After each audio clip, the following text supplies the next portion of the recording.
lagi.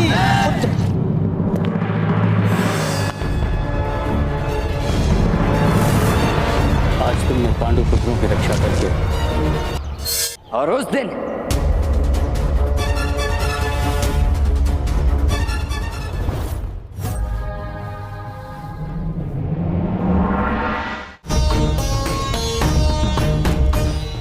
Episode sebelumnya, Sangkuni dan Duryodhana menjalankan rencana liciknya untuk merebut takhta Hastinapura. Dengan memanfaatkan kelemahan Raja Dhritarashtra, mereka berhasil membuat sang raja memutuskan untuk menobatkan Duryodhana sebagai putra mahkota.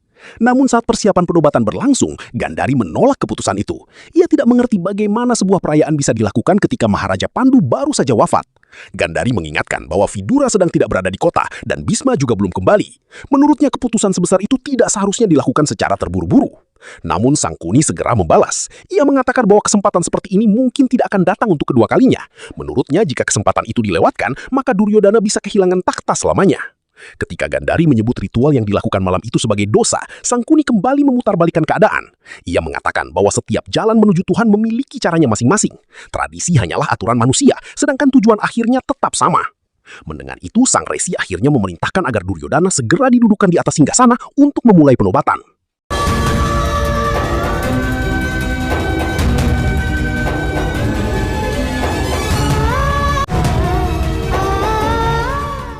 Sementara itu di hutan, Arjuna berhasil membawa Karna kembali menemui Kunti. Dengan senyum hangat, Arjuna memperkenalkan Karna kepada ibunya sebagai penguasa hutan. Namun Kunti justru tersenyum dan berkata bahwa Karna bukanlah seorang penguasa. Menurutnya, dengan seorang penguasa selalu ada jarak. Tetapi dengan Karna, entah mengapa ia merasa sangat dekat meskipun baru mengenalnya dalam waktu singkat. Mendengar itu, Karna hanya tersenyum pahit. Ia mengatakan bahwa dirinya memang memiliki kebiasaan meninggalkan rumah. Sambil melirik Adhirata, Karna berkata bahwa mungkin takdirnya memang ditulis untuk selalu ditinggalkan oleh ayah dan ibunya. Ucapan itu langsung menusuk hati Kunti dan membuatnya teringat pada masa lalunya yang selama ini disembunyikan. Tak ingin menunjukkan kesedihannya, Kunti segera mengajak Karna makan bersama.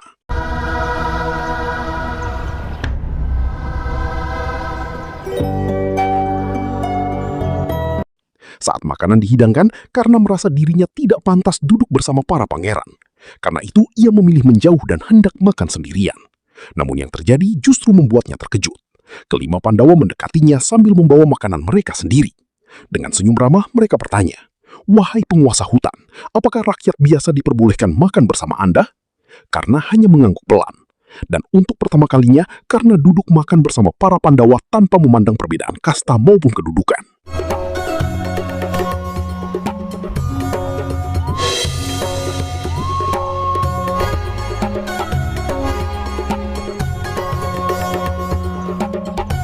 Setelah makan selesai, Karna menghampiri Kunti dan meminta izin untuk pergi. Namun Kunti langsung menghentikannya. Ia berkata bahwa Karna tidak akan pergi kemana-mana karena tempatnya adalah Hastinapura. Mendengar itu, Karna dengan sopan menolak. Ia mengatakan bahwa dirinya sudah memutuskan untuk tinggal di hutan dan tidak bisa kembali ke Hastinapura. Saat Karna kembali melangkah pergi, Kunti mengucapkan satu kalimat yang membuat semua orang terdiam. Menurut Kunti, mungkin benar Karna telah meninggalkan Hastinapura. Tetapi Hastinapura tidak pernah meninggalkannya. Karna lalu berhenti sejenak. Dengan tenang ia menjawab bahwa sebuah hubungan memang dibangun oleh dua pihak, tetapi cukup satu pihak saja untuk memutuskannya. Menurut Karna, dirinya sudah memutuskan hubungan dengan Hastinapura. Namun ia juga memberikan sebuah janji, bahwa suatu hari nanti ketika putra-putra Kunti benar-benar layak menjadi raja dan mulai memerintah kerajaan, ia akan meminta izin kepada ayahnya dan kembali ke Hastinapura. Mendengar itu, Kunti segera berkata bahwa hari tersebut mungkin akan datang lebih cepat dari yang dibayangkan. Karena menurut Kunti, Yudhistira akan segera dinobatkan sebagai putra mahkota Hastinapura. Di Hastinapura, Gandhari masih berusaha menghentikan keputusan besar yang akan mengubah masa depan kerajaan. Dengan penuh kecemasan, ia memohon kepada Dhritarashtra agar mempertimbangkan kembali keputusannya untuk menobatkan Duryodhana sebagai putra mahkota. Namun, Dhritarashtra sudah mengambil keputusan. Ia mengatakan bahwa sejak hari kelahiran Duryodhana hingga saat itu hanya ada satu hal yang selalu dipikirkannya, yaitu masa depan putranya. Menurutnya, sekarang bukan lagi waktunya berpikir, melainkan bertindak. Tak lama kemudian, upacara penobatan pun dimulai. Duryodhana telah bersiap menerima mahkota yang selama ini diimpikannya. Namun, tepat pada saat itu, suara keras tiba-tiba menggema di seluruh aula kerajaan.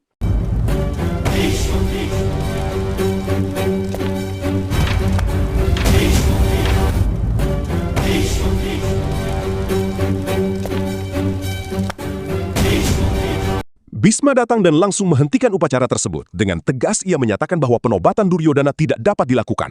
Menurut Bisma, putra sulung Maharaja Pandu, Yudhistira, masih hidup. Karena itu, hak atas tahta Hastinapura berada pada dirinya.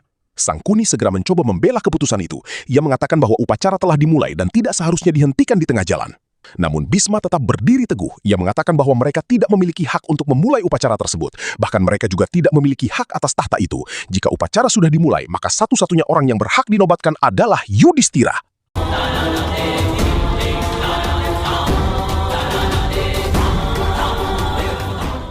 Sangkuni lalu mencoba memainkan kata-katanya.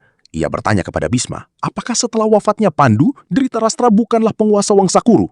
Namun Bisma segera membalas. Menurutnya, sebuah patung di kuil tidak akan menjadi perwujudan Tuhan tanpa upacara penyucian. Begitu pula Dhritarashtra, tanpa penobatan resmi, bagaimana mungkin dirinya bisa disebut raja yang sah? Mendengar perdebatan itu, Duryodana mulai kehilangan kesabaran. Ia mendesak ayahnya agar segera menobatkannya tanpa mempedulikan siapapun. Kali ini Bisma benar-benar marah. Ia memperingatkan bahwa jika ketidakadilan itu terus dipaksakan, maka dirinya akan menggunakan kekuatan untuk menghentikannya. Sangkuni pun terkejut dan bertanya apakah Bisma berniat menggunakan kekuatan melawan tahta Hastinapura. Dengan tatapan tajam, Bisma mengingatkan siapa dirinya sebenarnya. Ia adalah murid Bagawan Parashurama, putra Gangga dan Santanu. Ia juga telah bersumpah melindungi Wangsakuru sepanjang hidupnya. Karena itu, ia tidak akan pernah membiarkan ketidakadilan terjadi di Hastinapura. Bahkan jika harus melindungi kerajaan dari tipu daya Sangkuni sendiri, ia siap melakukannya. Setelah mengatakan itu, Bisma meminta Dhritarashtra mengambil keputusan dengan bijaksana.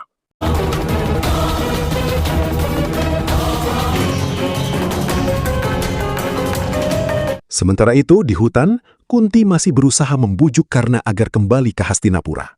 Ia lalu meminta izin langsung kepada Adhirata. Dengan nada penuh wibawa, Kunti memerintahkan agar Karna diizinkan kembali bersama mereka ke Hastinapura. Adhirata tidak menolak. Ia mengatakan bahwa jika Karna bersedia menjadi sahabat para pangeran, maka dirinya tidak akan menghalanginya. Namun Karna hanya tersenyum tipis. Ia berkata bahwa para pangeran yang pernah duduk di atas keretanya selalu terjatuh. Dan ayahnya sendiri telah melihat hal itu berkali-kali. Mendengar jawaban itu, Kunti segera memberikan jawaban yang membuat Karna terdiam. Menurut Kunti, jika memang begitu, maka Karna tidak perlu menjadi kusir mereka. Anggap saja para Pandawa sebagai adik-adiknya sendiri dan bawalah kereta mereka. Karena Kunti percaya, Karna tidak akan pernah membiarkan adik-adiknya jatuh dari keretanya.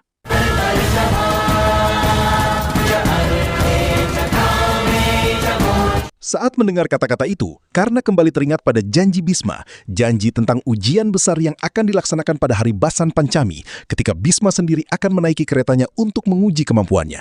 Dalam hati, Karna sadar bahwa takdirnya memang belum selesai di Hastinapura.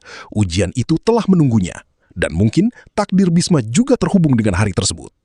Akhirnya Karna menatap Kunti dan para Pandawa. Dengan tenang, ia berkata bahwa mungkin para pangeran tidak akan pernah bisa menerima seorang anak kusir sebagai saudara mereka. Namun jika mereka mampu menerimanya sebagai sahabat, maka ia berjanji mereka tidak akan pernah jatuh.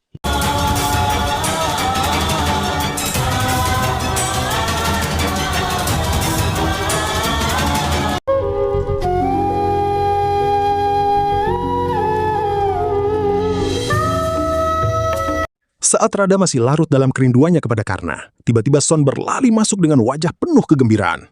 Ia berteriak memanggil ibunya dan Vrushali sambil membawa kabar yang tidak pernah mereka duga sebelumnya. Menurut Son, Karna akan kembali ke Hastinapura. Mendengar kabar itu, Radha dan Vrushali langsung terkejut. Mereka tidak percaya dengan apa yang baru saja didengar. Bagaimana mungkin Karna kembali?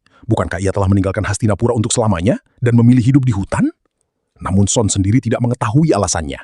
Ia hanya mengatakan bahwa beberapa anak datang membawa kabar tersebut. Dengan penuh semangat, ia mengajak mereka pergi menyambut kedatangan Karna. ये धन किस प्रकार हो सकता है? मैं कुरु वंश का ज्येष्ठ. Sementara itu di istana, Dhritarashtra masih belum bisa menerima keputusan Bisma yang membatalkan penobatan Duryodana. Dengan penuh kekecewaan, ia mengatakan bahwa semua itu adalah ketidakadilan. Namun Bisma menjawab bahwa itu bukan ketidakadilan, melainkan dharma. Mendengar hal itu, Dhritarashtra semakin emosional. Ia mengingatkan bahwa dirinya adalah putra tertua Wangsakuru. Menurutnya, tahta seharusnya menjadi haknya sejak awal. Ia mengungkapkan seluruh kepedihan yang selama ini disimpannya. Ketika penobatannya hampir dilakukan, Vidura mempertanyakan kemampuannya dan Bisma menerima pendapat itu. Akibatnya, ia kehilangan hak menjadi raja. Bisma menjelaskan bahwa seorang yang buta tidak dapat dinobatkan menjadi raja karena rakyat Hastinapura tidak akan menerimanya. Tetapi Dhritarashtra menolak alasan tersebut. Ia mengatakan bahwa dirinya mampu menjatuhkan seekor gajah hanya dengan satu pukulan. Ia telah menguasai ilmu senjata dan kitab suci. Bahkan untuk menutupi kekurangan penglihatannya, ia telah memperoleh kemampuan yang jauh lebih besar daripada orang lain. Namun semua itu tetap tidak cukup untuk menjadikannya raja. Menurutnya, itulah ketidakadilan yang sebenarnya. Bhisma lalu menjawab bahwa kayu cendana memang kayu terbaik, tetapi dalam upacara suci yang dibakar tetaplah kayu persembahan. Begitulah aturan dharma dan tradisi yang harus dijalankan. Duryodhan ने भी नहीं दिया Dhritarashtra. Dhritarashtra kemudian mengakui bahwa seluruh impian yang gagal diraihnya telah ia titipkan kepada Duryodhana. Karena itu, ia memohon agar putranya tidak mengalami nasib yang sama. Namun Bhisma tetap teguh. Ia mengingatkan bahwa Yudhishthira adalah putra tertua Wangsakuru dan tahta memang menjadi haknya. Dhritarashtra lalu mengajukan pertanyaan, jika kemampuan dan kekuatan adalah syarat utama seorang raja, bagaimana Bhisma bisa begitu yakin bahwa Yudhishthira lebih layak daripada Duryodhana? Menurutnya, para Pandawa dibesarkan di hutan. Mereka belum pernah membuktikan kemampuan mereka di hadapan kerajaan. Bhisma mengakui bahwa Duryodhana juga belum pernah membuktikan kemampuannya. Mendengar itu, Dhritarashtra mengusulkan sebuah jalan keluar. Adakan pertandingan. Biarkan kemampuan kedua pangeran menentukan siapa yang layak menjadi putra mahkota Hastinapura. Kali ini, Bhisma setuju. Namun menurutnya, kedua pangeran masih terlalu muda. Mereka belum menyelesaikan pendidikan dan belum memperoleh ilmu yang cukup. Karena itu, pertandingan akan dilakukan setelah mereka menyelesaikan pendidikan mereka. Saat hari itu tiba, kemampuan mereka sendiri yang akan menentukan siapa yang layak memimpin Hastinapura. Setelah mengatakan hal itu, Bhisma meminta semua orang melupakan pertikaian untuk sementara dan menyambut kepulangan putra-putra Pandu dengan tulus.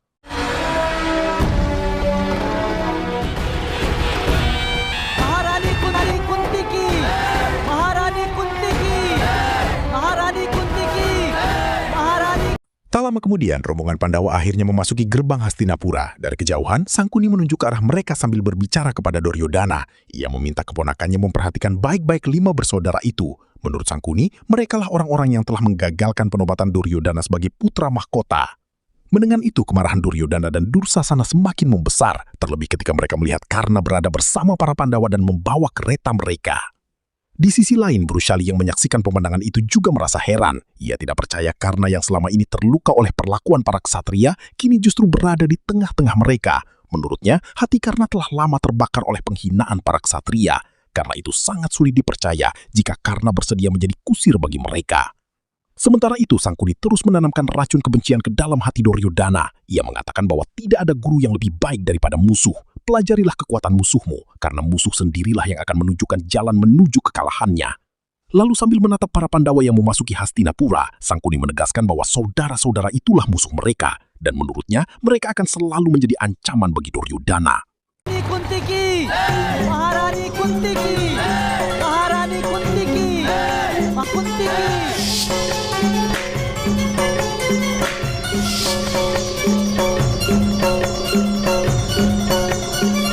Setibanya di Hastinapura, Kunti memberi hormat kepada Bhisma. Bhisma mendoakan agar pertapaan Kunti semakin kuat. Namun Kunti menjawab dengan nada sedih. Menurutnya, penghormatan seperti itu diberikan kepada seorang pertapa, sementara dirinya sudah tidak lagi hidup sebagai seorang pertapa. Bhisma kemudian menjelaskan bahwa ketika kewajiban menjadi tujuan utama kehidupan, maka seluruh hidup itu sendiri adalah sebuah pertapaan. Bahkan menurutnya, pertapaan Kunti yang sesungguhnya baru saja dimulai. Mendengar itu, Kunti tidak mampu menyembunyikan kesedihannya. Ia merasa gagal karena tidak mampu menjaga Pandu tetap hidup. Dhritarashtra segera menenangkannya. Ia meminta Kunti untuk tidak menyalahkan dirinya sendiri atas takdir yang telah terjadi. Dhritarashtra kemudian menyambut Kunti dan putra-putranya kembali ke Hastinapura. Menurutnya, mungkin kebahagiaan tidak akan mudah ditemukan di sana, tetapi segala kenyamanan dan kebutuhan akan tersedia bagi mereka.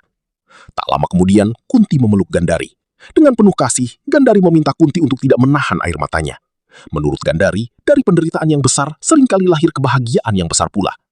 Hari itu, Gandari merasa bahagia karena akhirnya 5 putra Kunti telah datang ke Hastinapura. Mendengar itu, Kunti segera meminta ke-5 putranya untuk memberi hormat kepada paman, kakek, dan ibu tertua mereka.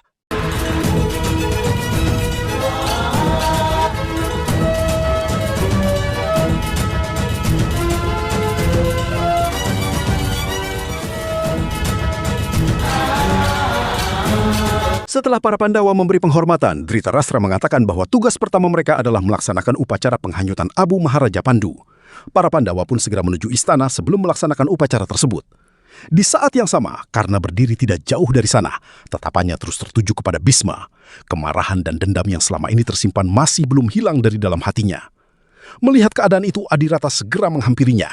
Ia meminta Karna mengantar kereta ke kandang dan kemudian pergi dari tempat itu. Namun sebelum Karna sempat meninggalkan halaman istana, Bhisma memanggilnya.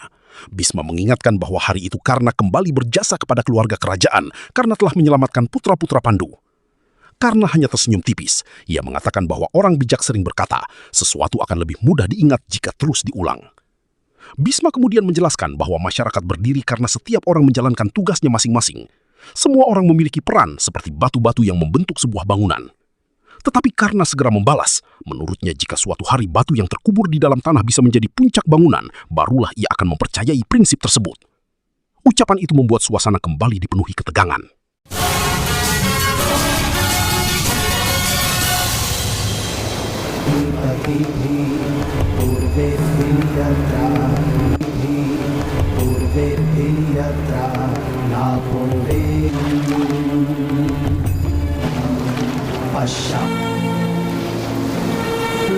Setelah penghanyutan Abu Pandu di Sungai Gangga selesai dilaksanakan, para Pandawa memberi penghormatan kepada Bhisma. Yudhistira menyampaikan bahwa mulai hari itu, ibunya telah memerintahkan mereka untuk menjadikan keinginan Bhisma sebagai perintah. Mendengar itu, Bhisma tersenyum. Ia mengatakan bahwa mulai hari itu pula, kebahagiaan para Pandawa menjadi keinginan seluruh keluarga Kuru. Bahkan Bhisma menegaskan bahwa Hastinapura akan berusaha memenuhi setiap keinginan putra-putra Pandu. Namun tidak semua orang senang mendengar kata-kata tersebut. Dari kejauhan, Sangkuni kembali menanamkan kebencian ke dalam hati Duryodhana. Ia mengatakan bahwa para penghuni hutan itu hanya memiliki satu keinginan, yaitu merebut tahta Hastinapura. Ucapan itu langsung membuat Duryodhana semakin curiga terhadap para Pandawa. Menurutnya, jika para Pandawa menganggap Hastinapura sebagai rumah mereka, maka cepat atau lambat mereka pasti akan menuntut hak atas kerajaan itu. Karena itu Duryodhana memerintahkan Dursasana untuk menyambut mereka dengan cara yang berbeda.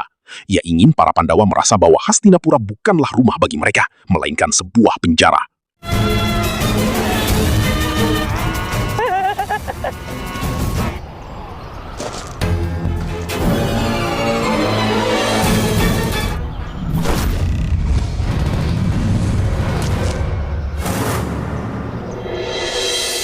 Vrushali diam-diam menemui Karna. Sebuah anak panah melesat ke arahnya, namun dengan mudah Karna berhasil menangkapnya.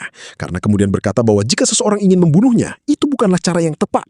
Namun menurutnya, bagi orang yang memang ingin mati, tidak ada jalan yang lebih mudah daripada menantang para kesatria. Vrushali menjawab bahwa setiap manusia pasti akan mati. Tetapi bagi seseorang yang sudah menerima kekalahan, hidup itu sendiri terasa seperti kematian. Ia kemudian mengingatkan Karna bahwa ketika tangannya hanya digunakan untuk mengangkat poros kereta, seharusnya ada seseorang yang pengangkat busur dan bertarung menjantikannya. Karna tersenyum mendengar kata-kata itu. Menurutnya, ia senang karena kekalahannya justru menjadi sumber semangat bagi Vrushali. Namun Vrushali ingin mengetahui satu hal. Apakah Karna benar-benar telah dikalahkan oleh hidup? Karna menggeleng pelan. Menurutnya, bukan kehidupan yang mengalahkannya. Orang yang mengalahkannya adalah Bhisma. Karna lalu menjelaskan bahwa Bhisma adalah simbol tradisi yang selama ini menindas masyarakat kaum Suta. Seperti petir yang selalu menyambar pohon tertinggi, suatu hari nanti tekadnya akan menyambar Bhisma. Karena bersumpah bahwa akan datang hari ketika Bhisma jatuh dari keretanya. Dan pada hari itu, simbol penindasan yang selama ini berdiri kokoh akan runtuh. Hari itu juga akan membuktikan kepada seluruh dunia bahwa kemampuan seorang kaum Suta tidak lebih rendah daripada kemampuan para kesatria.